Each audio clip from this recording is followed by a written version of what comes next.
Folks, the Winnipeg Jets season is officially back on the table. The Winnipeg Jets have won their first preseason game. Find out how on tonight's episode of Locked On Winnipeg Jets.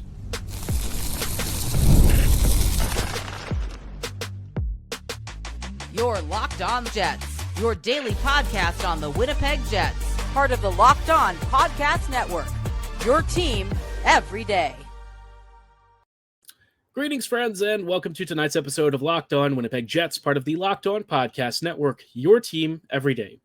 Every day, thank you so much for joining us in tonight's episode. I am your host, Harrison Lee, an avid Winnipeg Jets fan and an online blogger. You can follow me on Twitter at HLivingLoco and at LO_Winnipeg Jets. Thanks for making Locked On Jets your first listen of the day every day. If you like what you're hearing, be sure to like, follow, and subscribe on all of your favorite podcasting platforms and YouTube. Doing so, of course, is always free of charge and ensures you never miss another episode. Most of all, though, we just love and appreciate your support. Tonight's episode, we are chatting a little bit about Winnipeg versus Calgary. They have won their first preseason game so far out of 4 attempts, 4-2 victory. The Jets did kind of load up a little bit in this game. We saw their top 6, which is likely going to be their main NHL top 6 to start the season. We'll chat a little about the implications of that, how the kids have handled camp so far, and, maybe some additional roster cuts that the Jets have made, and what is likely to come over the next couple of days. We'll also chat on tomorrow and Tuesday's episode a little bit into, Winnipeg versus Minnesota in one of their final preseason games, and sort of the scope and scale of maybe one of the bigger losses in preseason coming from Dylan Samberg taking a bit of a knock in this Flames game. That could have a really big impact on the upcoming start to the season, especially if it's long-term. But before we dive into all of that, did want to let you know that today's episode is brought to you by FanDuel. Download the FanDuel app now by visiting FanDuel.com and win $300 in bonus bets if your first $5 bet wins. Now, like I said, Jets win 4-2 preseason. I know WHL Ball has mentioned that, no one really should care about preseason. The guys aren't giving their best or really their top efforts. And I would agree on some parts. I'll say this, though. If you were thinking about guys maybe not having their best game, CSV, your top line, this one I thought didn't exactly have the kind of outing that looks like, a well-oiled machine, right?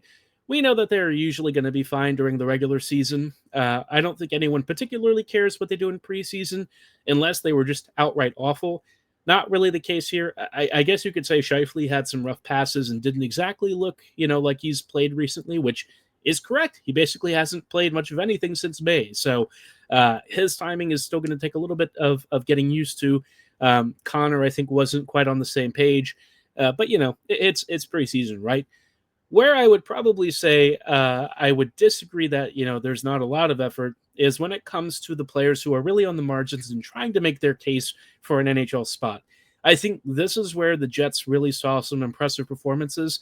And rather than the top 6, which had CSV and then Perfetti, Nyquist, and Taves, those guys I didn't really notice that much. The bottom 6, on the other hand, that's where I saw a lot of really standout performances.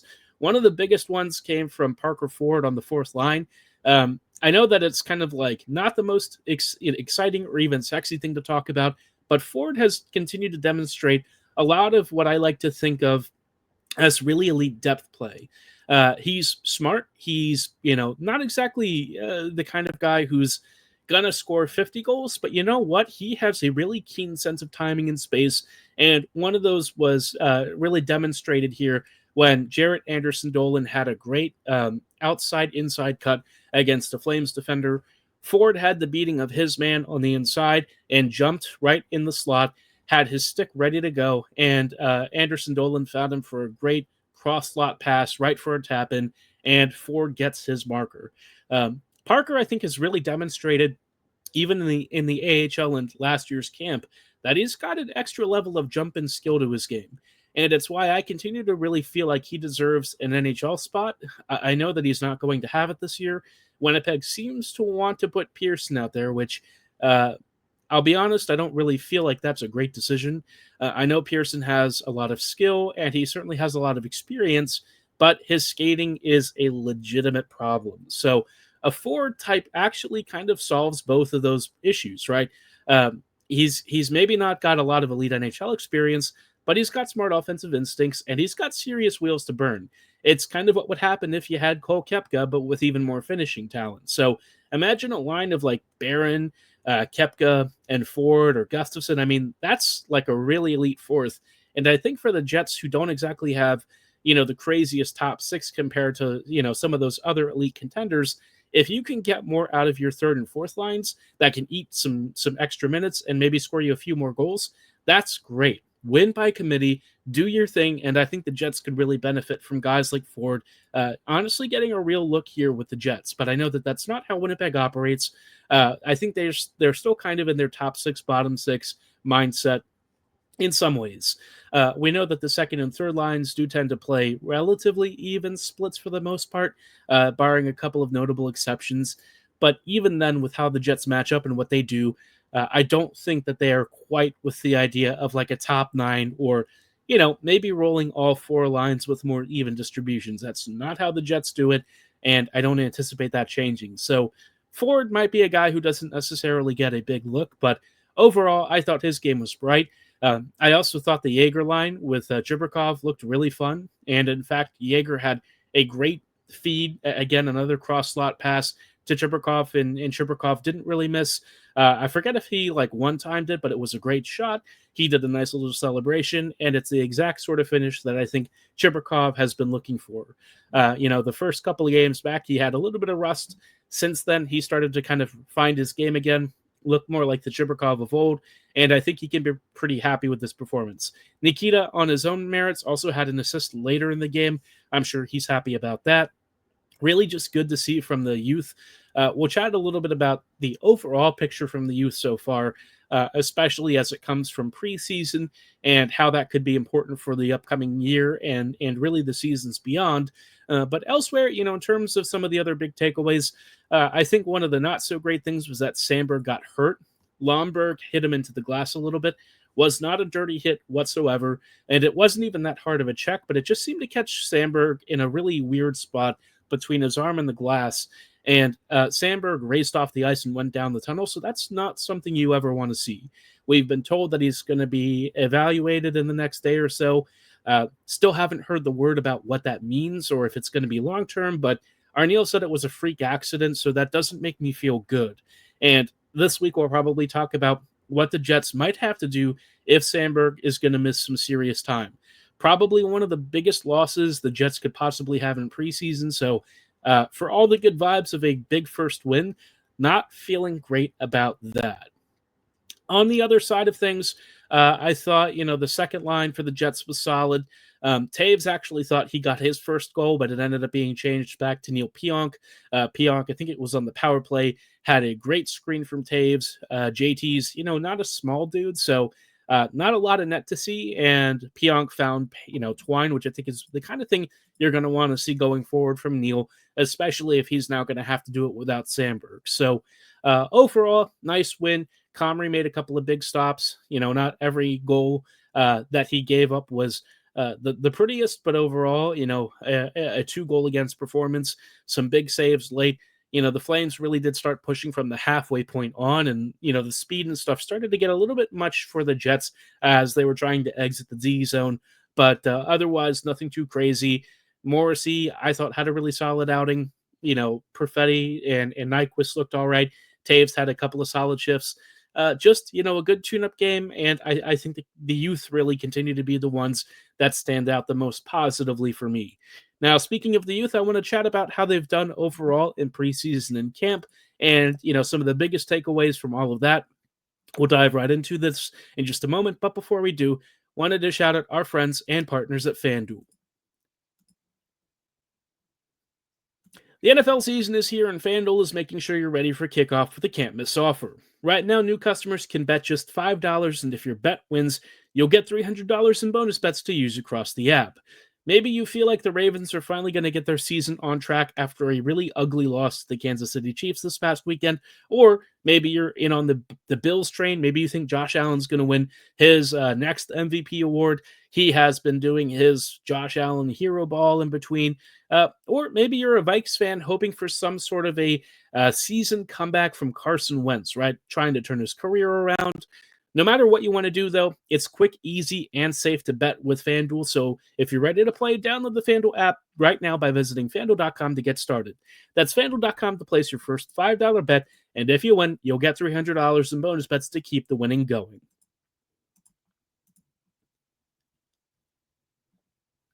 Hey, friends, and welcome back to this episode of Locked On Winnipeg Jets, part of the Locked On Podcast Network, your team every day. Every day, thank you so much for rejoining us in tonight's episode as we are chatting a little bit about, a lot of the stuff that's happened with preseason so far. Winnipeg finally getting its first win. Not that anyone overly cares about the actual final score lines, but, obviously you want to see the dudes do well. You want to see some players stand out. I think a lot of the newcomers in general have done an okay job. Of all of the recent attendees, I guess, or recent joiners, Pearson's probably the guy who's felt the most out of place so far. But Walker Duehr finally scoring his first goal for the Jets. He'll be a solid Moose forechecker, I would imagine. Cole Koepka looks like a real player for the fourth line, and honestly a great find from Winnipeg's perspective. Bit of a Kevin Stenlund out at wing. You've got, of course, Nyquist, who is trying to resurrect, maybe his career after the past couple of seasons of not really having much success. Jonathan Toews, trying to make his comeback. And amidst all of this, it'd be surprising to say that I think the biggest storyline has been how impressed I've been with the Moose and really the Jets youth. And I accidentally called them the Moose. I meant the Jets youth, but a lot of these guys will be playing with the Moose this year. I want to say, this has probably been one of the most refreshing crops of depth players we've seen in terms of Jets youth in some time. And I'm not going to sit here and say that I expect a lot of these guys to be high-impact NHLers, but I think for what the Jets are going to need over the next couple of seasons, you've clearly got at least a couple of middle six and bottom six guys who are actually going to be good NHLers. Chibrikov, we already knew he was going to be pretty decent. I don't think there was really any surprise about that. The only thing that you were hoping for was just a bit of a faster turnaround from, having kind of half a year off, that ankle injury ankle or maybe knee injury he had several months ago. That was rough, and it really couldn't have come at a worse time. Had he been healthy, I wouldn't have been shocked to see him on the Jets Black Cases squad in the playoffs. Maybe he would have even had another NHL deployment. I don't know. Would have been nice to see him maybe even get some playoff time with the Jets.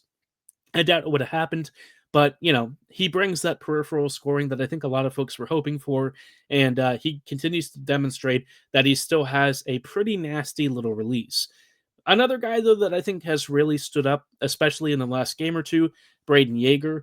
Yeager's going to take a little bit of time to get up to speed. This is his first real experience with pro competition, but I thought against the Flames, you really started to see him come into his own.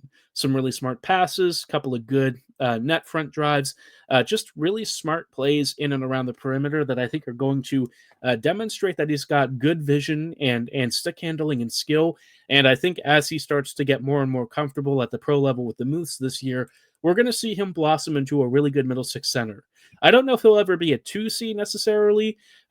There might be some more steps that you want to see him take before you can start to talk about that. But I think so far already he's rapidly improving his game at the pro level. He's starting to get more and more used to the space and timing. Just really all the good stuff that you want to see from a young kid in his position of starting off his first pro season with Winnipeg. He's one of the prospects that I would say has really shot either to the top or close to the top for the Jets. It's kind of neck and neck up there with Elias Salamonson. Salamonson, for his own part, has been fantastic. Not really shocked, though. Salo has always been one of my most hyped prospects in the pool. He had a crazy good, first start to North American ice last season, and I expect him to very much continue it. He's a strong puck mover. The fact that Kevin Sawyer has even said very positive things about him and that he won't be in the AHL much longer, I think tells you how highly Salo is viewed within the Jets org. He is probably Winnipeg's number one prospect, or maybe number two prospect. I think it's really dead even up at the top. But in terms of right-sided blue liners, you don't really have many prospects like him in the NHL period. There's just not that many good right-handed top 4 defenders coming through many systems. And so when you finally find one, that is like absolute gold mine. And I think Salo is very quickly going to rise through the ranks and eventually become a bit of a Jets fan favorite. Very impressed with his camp so far. I think he has demonstrated quite a bit, and I'm very hyped for him. Elsewhere, if we're talking about Lambert's camp so far, I thought it's been fine. He hasn't exactly had like the breakout camp that I think some people have been expecting, but I think in some ways that expectation might not really be the fairest, right? I think as a complementary player, Lambert does a lot of really good things and good plays, but they don't necessarily stand out individually. You have to pair him with the right sort of pieces, and I think his skating and vision and passing and scoring abilities will start to manifest when you have him alongside a really gifted center. I think it takes a bit to get him going and to really just get that confidence up. But I think during preseason so far, he's demonstrated some good forechecking. I've liked some of his perimeter play. I've liked some of his slot attacks. There have been moments where he could probably have notched an extra point or two had his teammates been able to capitalize on the chances he was creating. Overall, I think he was solid, and maybe he's not going to be the number one prospect in the system, but I'm still thinking he's going to be a really good NHLer, and I wouldn't be shocked if he has a really big season, or at least part of a season with the Moose. Otherwise, I think for the most part, what we've seen with a lot of the other kids, maybe like Jacob Julian, Kevin He, Colby Barlow, a lot of these guys have taken notable steps forward. I think Barlow in particular has risen the most for me. I've always been skeptical of some of the tool sets that he had. Recently, especially within the past year, he had a really up and down season in the juniors, and I didn't really know what to make of it, right? He wasn't scoring a lot. The skating continued to be an issue. The playmaking ability maybe wasn't there in the way that you were hoping for. And then in the second half, it started to come back to him, and he looked like, the Colby Barlow that you'd expect. But even then, right, how much does that project to the NHL? What actually is he going to be able to do in the pro leagues? And I think in preseason and camp so far, he's looked like a very different player. He's used space well. I think he's used his line mates very effectively. I've been very impressed with him. I think he's going to have a big year with Manitoba. Wouldn't shock me if he has like a 40 or 50-point rookie pro season. That's a little ambitious for his first season, maybe a little bit too much, but it wouldn't shock me, right? 15 goals, 25 assists. Wouldn't be surprising to me. He's demonstrated a lot to where I think he's going to have a good first year. I think he's a lot further along than I expected him to be. And given maybe a year or two with the Moose, he could turn out to be a really good find for the Jets. Maybe it's taken a little bit more of a circuitous route with some of his development in juniors, but now that he's with the Moose, we'll start to really see if he can hack it at this pro level, if he can be a player that the Jets can lean on for their top 9. We already know that he's kind of, in many ways, mature beyond his years physically. Now it's time to see if the hockey IQ and the scoring prowess really match up. But so far, if nothing else, I've thought he's looked really impressive in preseason. I'm, increasingly growing to be very fond of his changes and his adaptations to this pro caliber competition. It looks exactly like the kind of stuff that you want to see from a guy who wants to eventually maybe work his way into the Jets' top 6. There's going to be some real steps that he has to demonstrate to get to that point. But so far, if his growth is like this year over year, it's not unthinkable. So keep an eye out for him. Maybe he doesn't stick around with Winnipeg too long because he's moved in a deal for some sort of immediate help. But if he does become a Jet for the longer term, he could be a really intriguing player, and I am excited to see what he does, especially with the Moose this year. I keep coming back to Manitoba being this big team. I think they're going to be one of the best teams in the AHL. I'm very excited to watch them this year. I don't ever really subscribe to the AHL TV service that much because it's not cheap. This year, though, might have to do it for a business expense. That is how exciting this Manitoba offense is really starting to look. So hyped about that. Looking forward to it. Should be a pretty dang good time. Otherwise, I think, the other kids, Kevin, he's going to keep percolating. This is his last year with Niagara. I think he's got a good pro future ahead. I saw some really impressive playmaking towards the end of his camp stay. It won't be long before he's with the Moose and doing good things. Owen Martin had a couple of good solid shifts in the prospect showdown. I think he'll be a solid middle six guy later.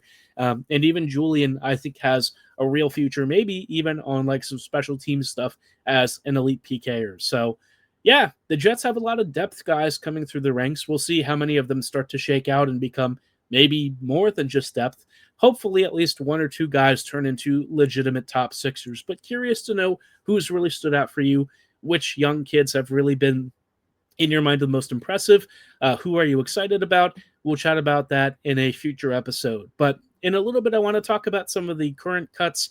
One player I did mention just recently, a second ago, has actually been one of those cuts.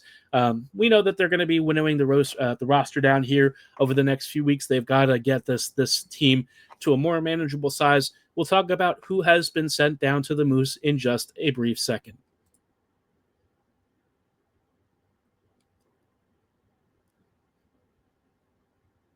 Hey, friends, and welcome back to this episode of Locked On Winnipeg Jets, part of the Locked On Podcast Network, your team every day. Every day, thank you so much for rejoining us in tonight's episode as we are just chatting about the Jets making a couple of extra cuts. Obviously, camp and preseason still ongoing, and Winnipeg is trying to narrow down its roster, try to figure out who's going to make the team, which players are likely to become Moose guys, and which ones are going to stay up with the big club. Now, nobody has actually been waived yet, but the Jets have loaned Isaac Poulter, Jacob Julian, Fabian Wagner, and Dylan Anhorn down to the Moose. Anhorn was released from his Jets tryout. He's now just going back to Manitoba, and I expect him to be, in the Moose top four for this upcoming season. Julian, I think, makes a lot of sense. Both him and Wagner, I didn't really see crazy performances from necessarily, but I think, both guys are going to fight for some solid depth roles here with the Jets over the next year or two. I'm not really shocked about any of these cuts. I think it all generally makes sense. We didn't really see much of Poulter, if at all, so I don't really expect that the goaltending situation is going to be all that in question for the Jets. This year it's Hellebuck and Comrie, and with the Moose it's probably DiVincentis and Milic. You've also got Worthington trying to work into that, so surprisingly, a decent amount of goaltending depth for the Jets org. How many of them play up at the ECHL level? How many of them are up with the Moose? We'll have to wait and see who goes where. But in terms of other cuts I would expect to see over the next couple of days, I would think Clegg probably gets sent to the Moose here pretty soon. Anderson Dolan, I would also expect to get sent down. Ford probably, Dewar probably. Chibrikov would not shock me as well. Lambert too. I just think the Jets are likely going to have their top four lines and D pairings all more or less set. The only spot that I really see any sort of competition for is maybe the 12th and 13th forwards and maybe the third pairing on D. The D situation may change a little bit depending on what happens with Dylan Samberg, but I don't think that really means anything for like maybe Elias Salamonson or something like that, right? I think the D pairings otherwise are fairly written in stone, barring the injury situation. Even then, I don't think that there's really any spots for the youth to actually get in. And that's maybe a little disappointing. This year kind of feels like the season where the Jets honestly should see what one or two of the Moose can actually do with the big club. You have 82 games of the season to figure out how many of these guys can be NHLers.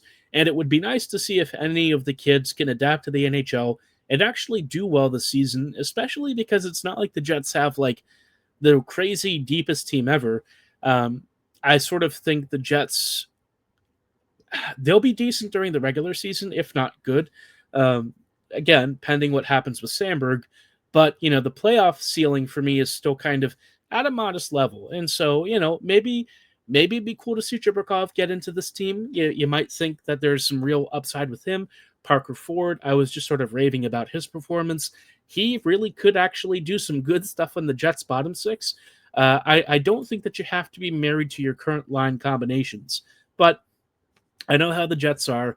I know what they'll do. And unless they really change their MO, I think we'll see a lot of the veterans and newcomers all make the team out of camp, and a lot of the waiver exempt guys get sent down. So, it'll be fine, I'm sure, for most of the season, but I think the Jets really should give themselves more opportunities to allow these kids to have a bigger role. I think we have a team that's solid, but like it's kind of, in my mind, done about as much as it can on the whole. And I think this is where, out of these remaining players who are still up with the team, I really hope that somebody makes themselves almost unbenchable or unsendownable. Undemotable is how you would say it, I guess. I don't really know what the right term for that is. Have some depth guy from the Moose really come out here and sort of give the Jets the finger. Say, I'm so good that I can't be sent down. Let me be a contributor with the main team this year. I don't know that I've seen a performance quite like that just yet. I've seen some really good stuff that gives me a pretty good foundation for maybe over one or two of the veterans to give somebody a shot. Chibrikov kind of coming to mind. Maybe Salamanson too. I think those guys have a really decent case to get some time this year.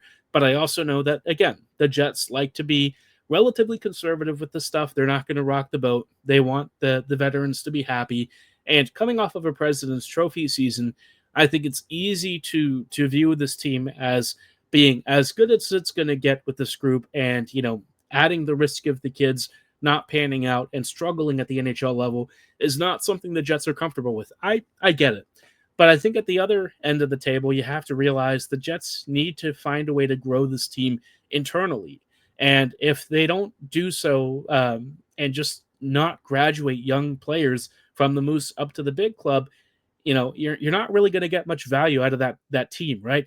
The Moose are great. We all want them to be really successful. It'd be awesome if you can create winning combinations and environments down there, but it's all supposed to help the Jets get better at the top level. And if they don't really do that, then to me, there's not much of a point with even having the Moose. So we'll have to see how all that pans out. I will say, one way or another, one of these two teams is going to be really fun to watch. I think the Moose are going to be the most fun, and I think they're going to be one of the more dominant AHL squads. So excited about that. Hopefully some of that success translates to the Jets as well. You've already had a President's Trophy, so all that's really left is to really do well in the postseason. But they'll have to kind of work around some bigger concerns here. Obviously, the Sandberg thing is probably one of the worst pieces of news the Jets could have. And on tomorrow's episode, I want to talk about the impact of that and kind of give some really bigger thoughts about how this is going to shape the rest of the season. Because if he's out for any number of weeks, that is going to very much change how easy it is for the Jets to qualify for the playoffs. So we'll chat about that on tomorrow's episode. But for tonight's show, that is all the time that we have. Thanks so much for listening and making us your first listen of the day every day. We'll see you back here tomorrow, so have a great night. And as always, go Jets, go.